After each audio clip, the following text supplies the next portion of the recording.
के थाना जिला के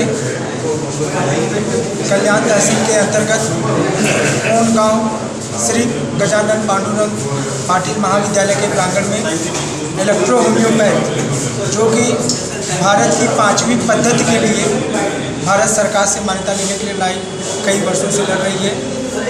EHF के founder doctor PS Pandey ji कल भारत सरकार की जो कमेटी बनी हुई है इलेक्ट्रो होम्योपैथ की मान्यता के लिए, वहाँ पे आप इलेक्ट्रो होम्योपैथ की जो फार्मेसी है, जो इलेक्ट्रो होम्योपैथ में आज तक सबसे पहले PhD धारक है, और भारत सरकार इलेक्ट्रो होम्योपैथ के मद्देनजर अपनी क्या मानसिकता लिए हुई है, इन सारी चीज़ों की कल वहाँ पे मीटिंग है। कल वहाँ पे आप लोग का फाइल तैयार होगा। ये हमारे इसी के मद्देनजर यहाँ के प्रांगण में ये सभा का आयोजन हुआ है, कॉन्फ्रेंस का आयोजन हुआ है। आइए हम अपने चैनल के माध्यम से भारत की समस्त जनता को बताना चाहते हैं कि कल हो सकता है मोदी सरकार में भारत की 5वीं पद्धति को मान्यता मिलने की पहली कड़ी बड़े ही सुलभता से पार कर ली जाए। इस क्रम में आगे बढ़ाते हुए डॉक्टर PS पांडे जी, तो मैं बहुत बहुत धन्यवाद दूंगा भारत सरकार को जो कल हमें प्रपोजल होल्डर बना करके हमें मौका दिया है कि हम पूरे विश्व में या पूरे देश में इलेक्ट्रोपैथी को मार्गदर्शित करें या उसके बारे में हम बताएं कि पैथी क्या है, डिटेल दें। उसके लिए बहुत बहुत धन्यवाद दूंगा भारत सरकार को। भारत सरकार बिल्कुल पॉजिटिव है।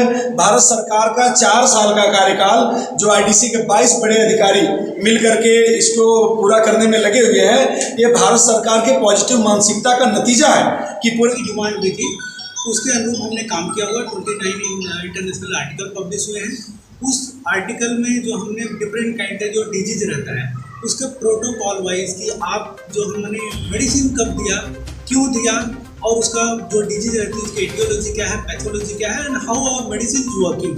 तो जो रिसेप्टर बेस्ड थ्योरी है, पर्टिकुलर कहाँ पे काम करेगी मेडिसिन और तब उसका रिजल्ट आएगा। सपोज आपको फीवर हुआ तो फीवर में बॉडी टेम्परेचर इंक्रीज हुआ, बॉडी के किस पार्ट में हमारा मेडिसिन काम करना चाहिए तो बॉडी का टेम्परेचर डिक्रीज होएगा। यही कंसेप्ट था। हमारी जो PhD थी हमने डायबिटीज़ पे काम किया था। क्रोनिक डिजीज है, ऑलमोस्ट इंडिया को बोला जाता है कि हब, मतलब ये इंडिया लार्जेस्ट कंट्री है, सबसे ज़्यादा यहाँ पे डायबिटीज़ है वो इंडिया है। चाइना के बाद पाकिस्तान ऐसा कुछ कंट्री है, इसमें इंडिया नंबर 1 है।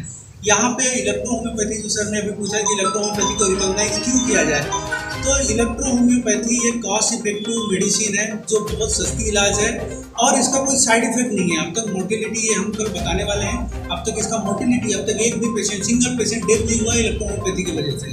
और ही कम डोजेस में, यानी कोई इसका साइड इफेक्ट नहीं आता, कोई हानि नहीं होती पेशेंट को, और बड़े सस्ते जो है इलाज प्रणाली को बना देती है। अगर ये इलाज प्रणाली को सरकार मान्यता दे देती है तो ये समझिए कि जो हिंदुस्तान के जो गरीब लोग हैं या जो मध्यवर्गीय लोग हैं उनके लिए ये वरदान साबित है।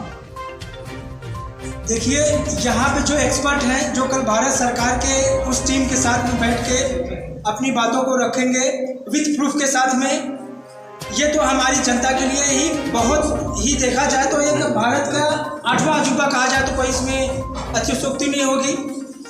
हमारी जनता ये भी जानना चाहेगी क्या मोदी सरकार में आज तक जो भी काम हुए हैं, ये चैनल है या ये जनता या आज की जो सभा है वो किसी पार्टी के उद्देश्य से नहीं, एक जनता के हित के रूप में जो कार्य कर रही है, और जो भी आज तक रिजल्ट सेंट्रल गवर्नमेंट के हैं एकदम अचानक सामने आए हैं। कोई बिलीव नहीं कर सकता कि ऐसे ऐसे जो है आदेश पारित भी हो सकते हैं। तो हो सकता है कल 99% भारत की जनता को भारत का 5वीं पैथी के रूप में इलेक्ट्रो होम्योपैथी की मान्यता का प्रोसेस आगे बढ़े।